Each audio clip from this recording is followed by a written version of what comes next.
set the podium up next to the exit door so he can dodge out of here quick.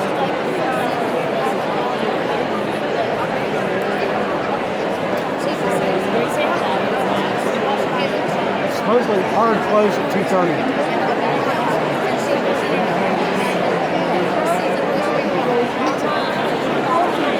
And that's everybody has to be out by 2:30.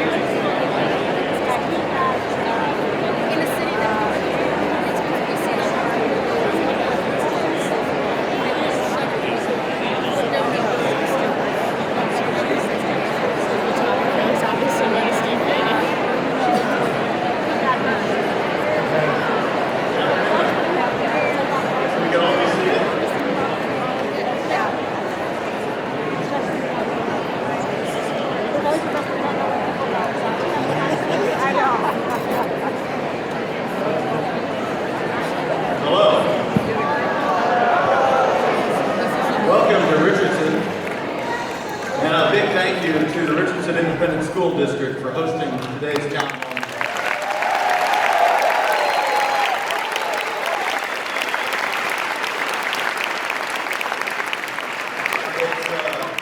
It's my pleasure to open this meeting.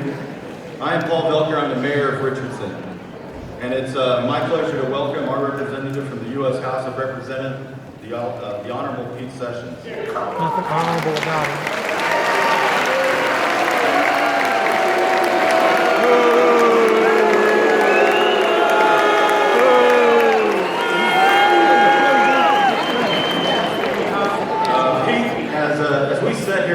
Telecom corridor, I know you feel right at home, given your professional background in the communications industry, like myself.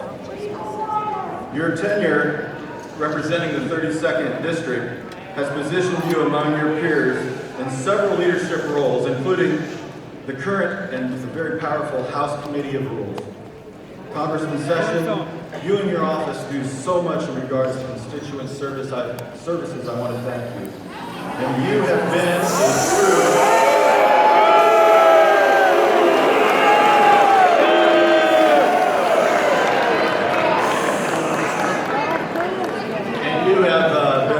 true friend of Richardson, and it is my honor.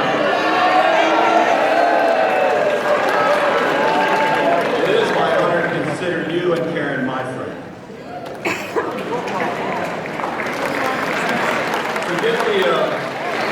To get this town hall started, I would like to start by introducing the Boy Scouts of America Troop 1001 to present our colors.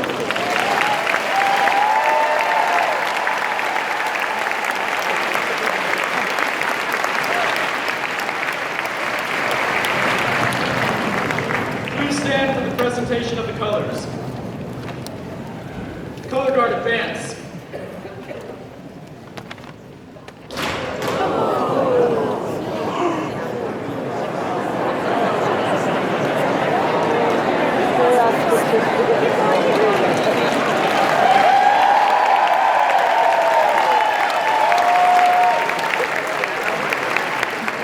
Color guard advance.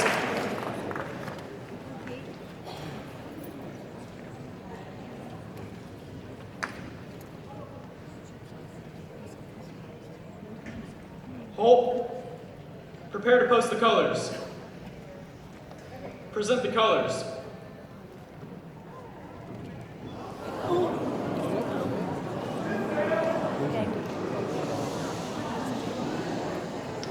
Please join me in the Pledge of Allegiance of the United States. I pledge allegiance to the flag of the United States of America and to the republic for which it stands, one nation, under God, indivisible.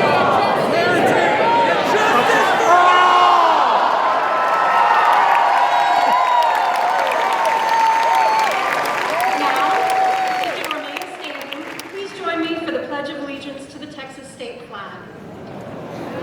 Honor the Texas flag. I pledge allegiance to thee, Texas, one state, under God, one and indivisible.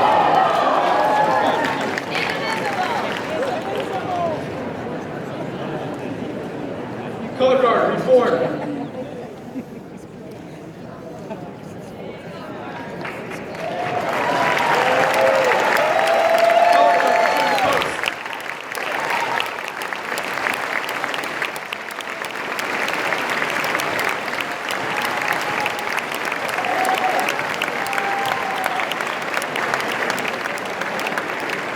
my pleasure to introduce the person who just led you in those, Julie Ross. She's here representing the disability community. Thank you. Somehow I don't think she represents me. Hi there. My name is Julie Ross.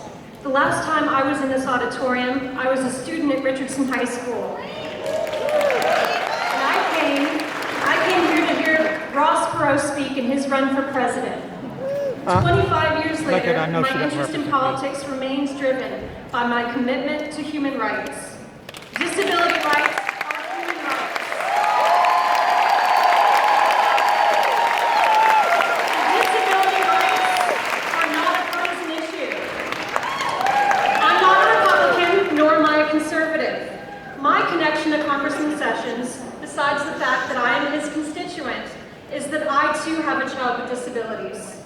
My beautiful baby girl was born 5 years ago with Down syndrome and heart disease.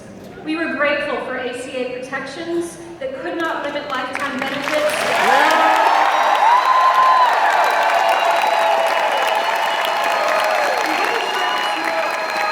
It couldn't charge us more to cover her sister. Now my daughter has Medicaid, thanks to the Medicaid buy-in program.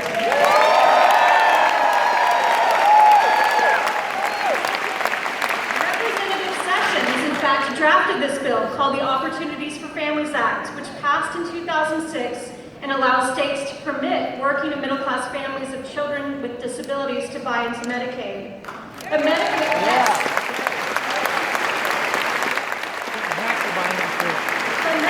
isn't a lifeline for my daughter alone. It provides life-saving care for millions of children, pregnant women, the elderly, and people with disabilities. The Republican health care bill, the AHCA, would fundamentally dismantle this federal program. It would cap the amount of money used to cover someone eligible for Medicaid, hear me out, resulting in fewer dollars and fewer services for those most in need. These cuts would be detrimental for people with disabilities. You see, Medicaid covers not only life-saving health care, it provides support services. It pays for waiver programs, supports that will enable my daughter, as she gets older, to work and live independently in her community. Without Medicaid to fund these programs, people with disabilities, including my daughter, could be warehoused in institutions instead. Is this what dignity looks like?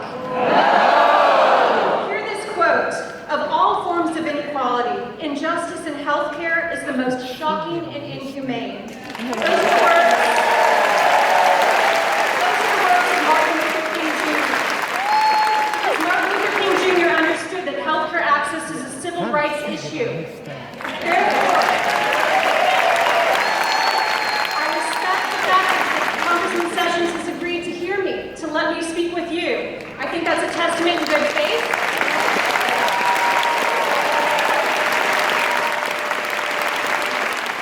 It's an act of good faith that he will hear us. And here's what I want him to hear.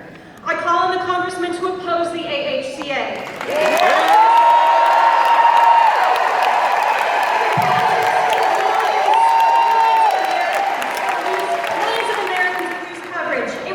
Medicaid, risking the lives of people with disabilities. Now, who would this plan help? The richest Americans and health insurance CEOs will receive a huge tax cut, paid for by rate hikes on the elderly. Are these our American values? No! Congressman Sessions, vote no to the AHCA in the name of decency, dignity, and fairness for all, and in the name of my daughter, Nico Ross.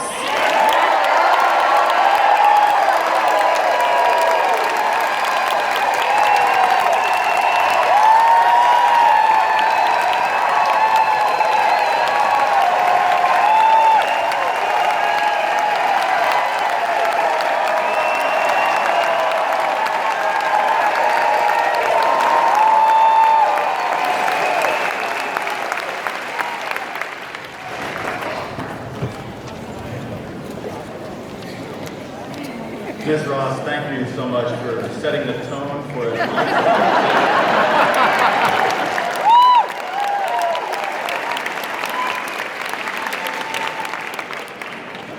Now I have the honor of introducing Reverend Bill Laveau, who will help us with our invocation.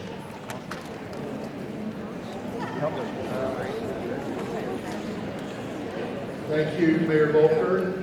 It's a real honor and privilege to be able to open today's meeting in prayer. Pete's an old friend of mine, and I'm very honored indeed to be here with you all as we come to listen to him and to be heard by him. Some of you will know that yesterday was St. Patrick's Day. I've got Irish St. kinfolk, Gertrude's Day. and it's always fun to me to think about St. Patrick. You know, he was a lot different than the caricature we usually hear about. He was an immigrant.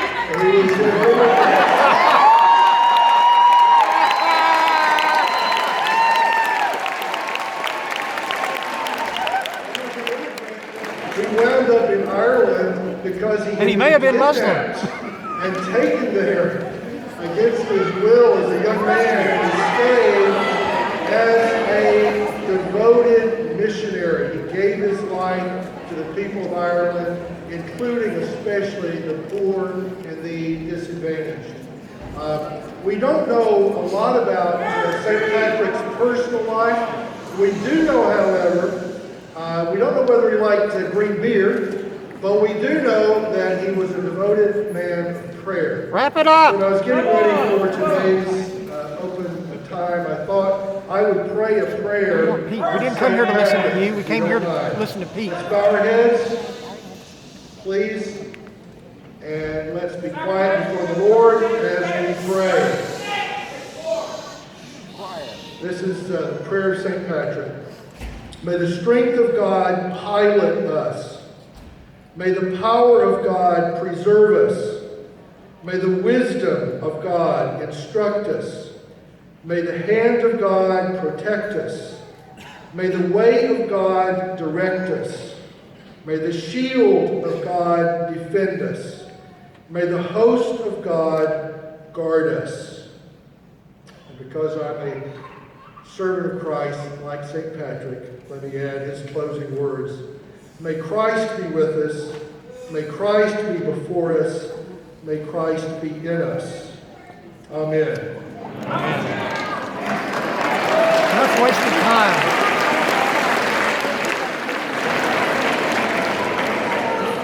Well, it was my honor to open today's town hall and to welcome the Congressman here.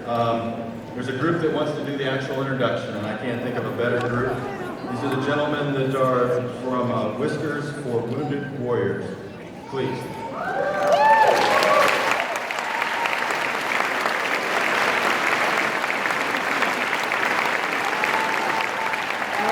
Help make them wounded. Pete, help make them wounded.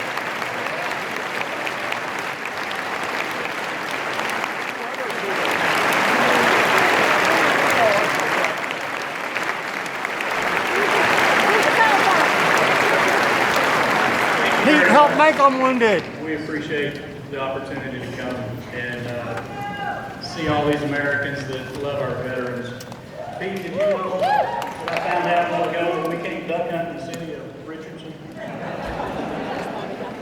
We can't duck hunt in the city of Richardson. I found out, so we're going to hunt somewhere else. Thank you very much. We are Whiskers for Wounded Warriors. My name is Mike Wilbur. We are a nonprofit organization, 501c3. We aggressively go after our veterans, and here's how we do it. The first Sunday of the month, we go to the VA hospital and partner. They've allowed us graciously to roam the halls, looking like some of us, our other half's not here. But and what we do is we go into the rooms to each veteran and we tell them, thank you for your service to our country.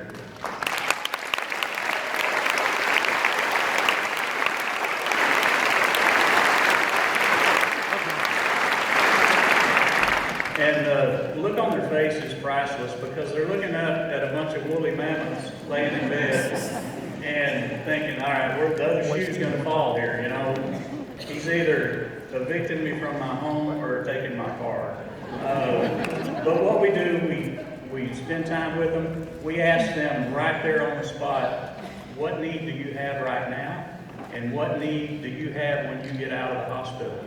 And that's how we're able to help these folks. They contact us or they'll tell us right then and there what they need, whether it be mowing a yard, transportation needs, fixing their plumbing, just whatever it is. And we build a relationship with them. It's not a one-time deal, we mow your yard and that's it. We continue to contact them, check with them, do more for them, and in many cases it goes all the way to the grave, which is hard for us because we deal with a lot of veterans that are physically handicapped, that have diseases that will not allow them to live too much longer. So we stay with them. We have been asked on a few occasions to attend with the family to take them off of life support. And it's such an honor to do that for a veteran that is paid for my freedom. And we don't stop there. When we help them with the burial needs, their benefits, and we strongly believe after the veteran passes, that spouse still needs help. So we stay in contact with the spouse, continue to help that spouse.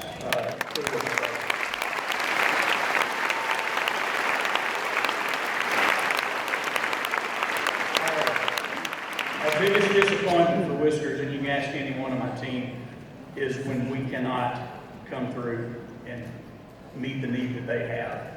We have resources that we try to contact and help, but when we cannot do that, it hurts. And we've got a guy that's been working with us for the last year. He went and visited with us this past Sunday at the VA hospital.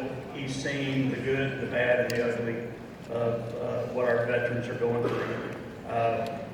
He's even working with one of our veterans that we've been working with for a year at a dead-end street on some benefits, and he's gone to bat for us. I count it a privilege to call him my friend. I count it a privilege to have him on our team of Whiskers. Would you help me to introduce Congressman Pete Sessions?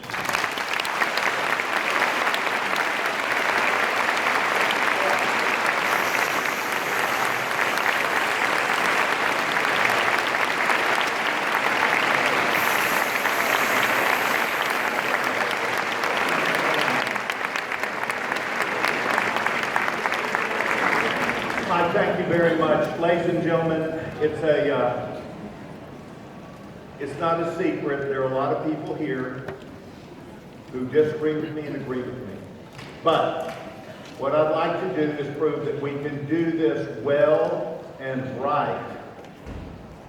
Everybody in here should be proud of themselves for coming today. I want you to be proud of me that we agreed to do this a month ago. I will be honest.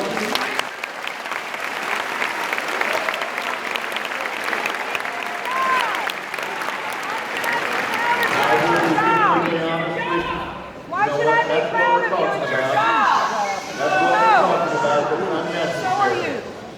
and the city of Richardson, through our awesome mayor and our school board, and this great Richardson High School stood up to it and said, we will be the guest. This is they will be up here in our home today, and they have done this because they believe that there are people of North Texas who deserve the right to be heard, and we are proud to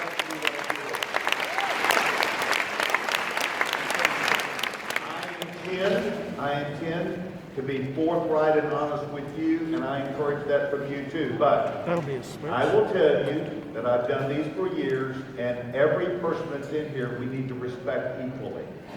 And that means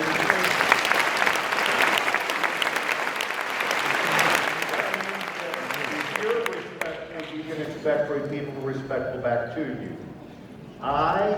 It's no secret that I have been around people who have different ideas than I do for a long, long time. And you have seen some of them today who have come and expressed their ideas to me. Several weeks ago, as I was on President's Day, I answered the phone up at the office, and a woman said, we want to meet with you. I said, great. This weekend or next? She said, next. We did. It was called the National Organization of Women. I went and sat down with about 25 women from the National Organization of Women. They refer to themselves as feminists. But we...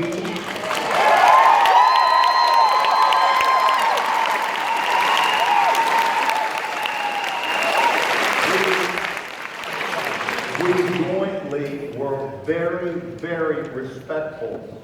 They did not hold back, and I did not either, but never once were we disrespectful, or never once did we speak over each other. And I want you to know that that is a way that I would like to approach today. Now, if you do not want to do that, and I'm not admonishing anybody, but I'd like for you to just think twice and say, I came thinking we would do something else, but I'd like for us to be respectful to each other today.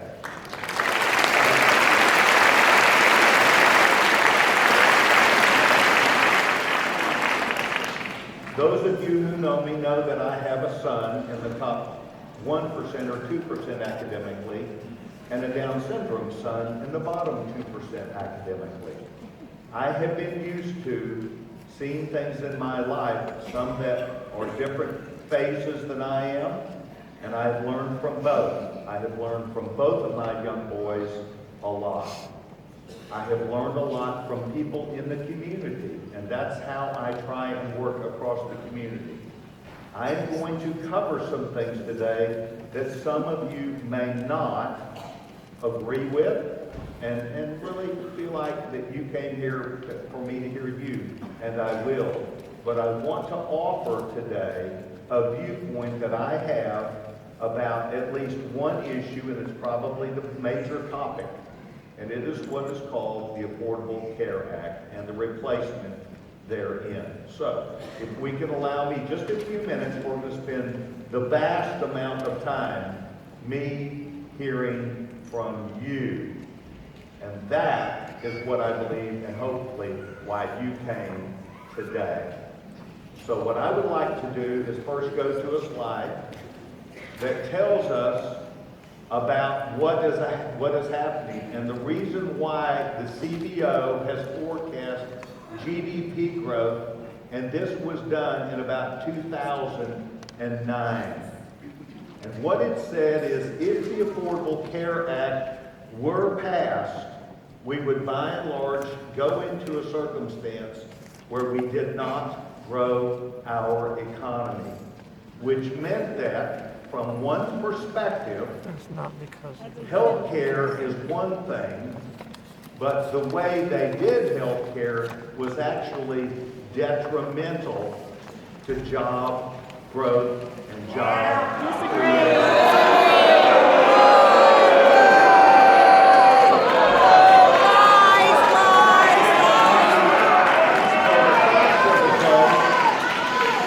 The facts of the case are that the budget deficit surged to $1.4 trillion in 2009. Nearly $1 trillion in 1 year addition to what we previously had. It has placed our country in a position to where we did not have economic growth. Cherry picking!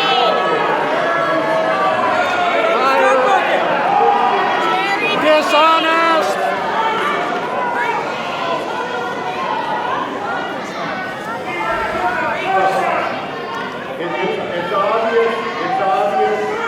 It's obvious to me that this is what you'll get when no member of Congress. It's obvious to me that if we continue this, no member of Congress will want to meet with people. And you'll be fired! Stop lying! It's a democracy! Do your job! Do your job! Do your job! Do your job! Do your job! Do your job! Do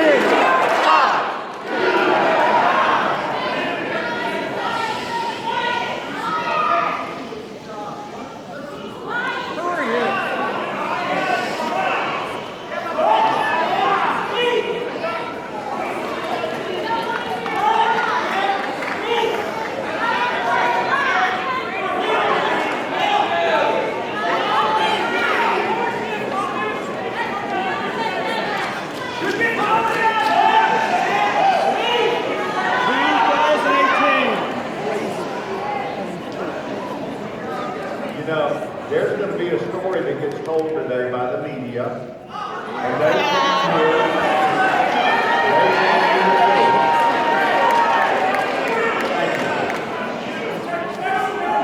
so what we have done is we know that this is to aim our country at a single payer system.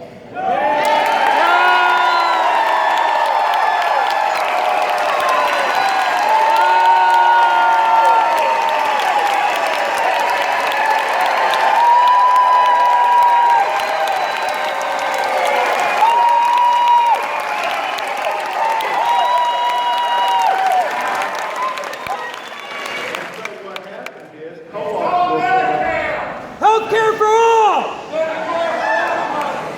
And so what happened is co-ops were formed all over the country, some 24 co-ops that are now bankrupt under Barack Obama's plan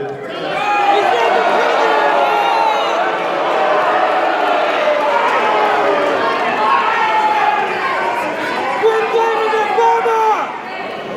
And so as a result of that, as a result of co-ops all across the country failing, which is exactly Obamacare.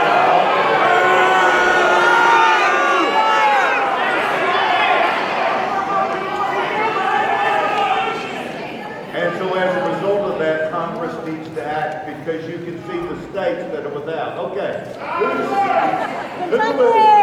who is being hurt and who's being helped? Here's where we presently are. I'm being helped! I'm being helped! The rich are being helped!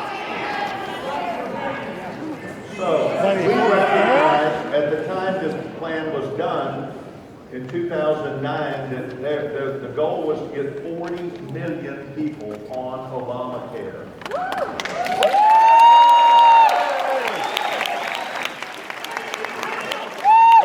In its seventh year, it has 12,200,000 people.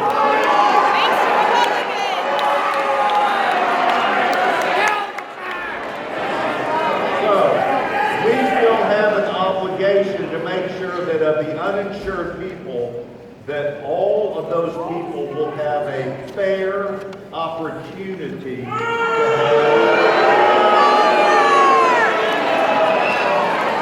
Let me repeat what you just agreed with.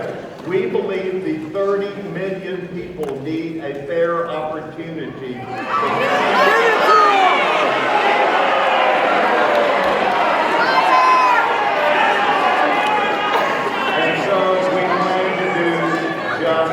that.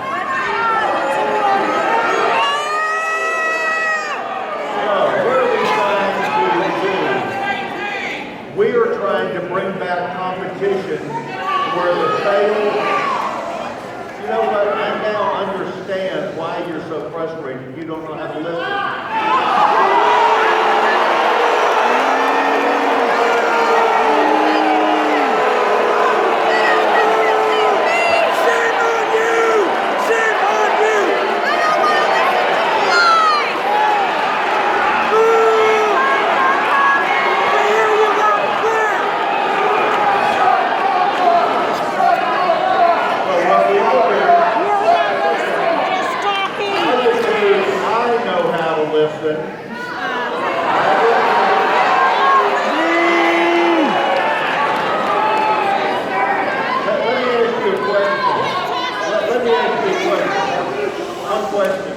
Why would I allow the young woman to come up who spoke earlier?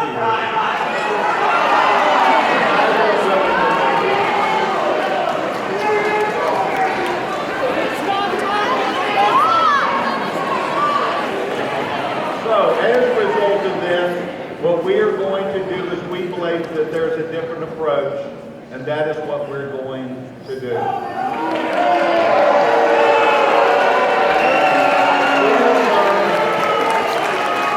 We have learned that mandates do not work. Mandates are expensive.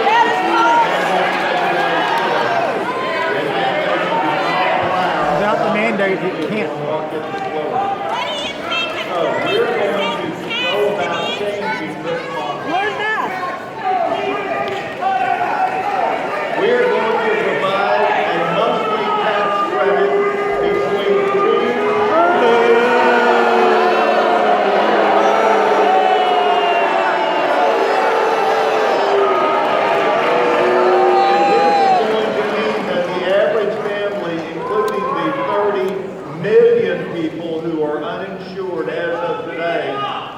a fair opportunity. They can't afford the options now, they won't be able to afford it then. This money is being provided because today benefits given by companies are not taxed.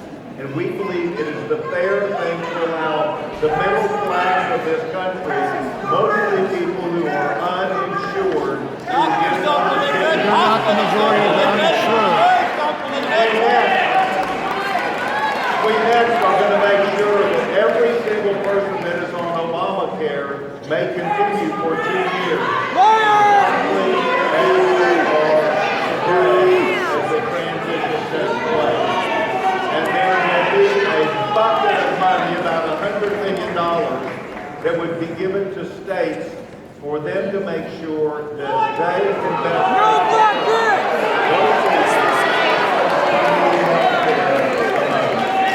We believe this is a balance. Texas Medicaid sucks. And the bill will be put together this week.